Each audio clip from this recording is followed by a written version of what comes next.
Jet Serama, alam mo na maangas at astig talaga. Another day mga kamanok, isang mabilisang tip lang po para mapabilis natin kahit papano ang pangingitlog ng ating inahin na galing sa limlim. So bago po tayo dumako ay shoutout muna natin si Sir Joel Martin ng Pandayan, May Kawayan, Bulacan. Hello po sir, ingat po lagi, happy breeding po. Ginagawa ito ng mga breeder na kakaunti lang ang inahin at yung mga nagmamassive production ng mga sisiw. Ang magandang gawin ay pagkahiwalay mo sa kanila sa mga pasisiw nila ay paliguan mo.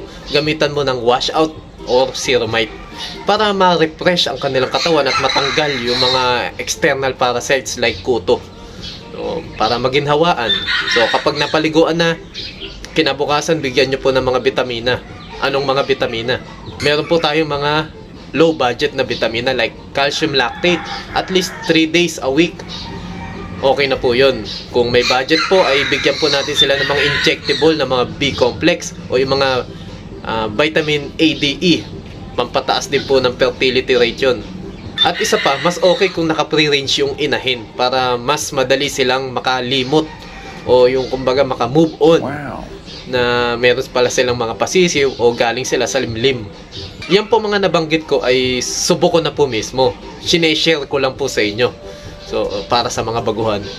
Pwede nyo pong gawin, pwede din pong hindi. Kayo na po bahala. Yun lang po. Happy breeding po sa lahat. Jet Serama, alam mo na maangas at astig talaga.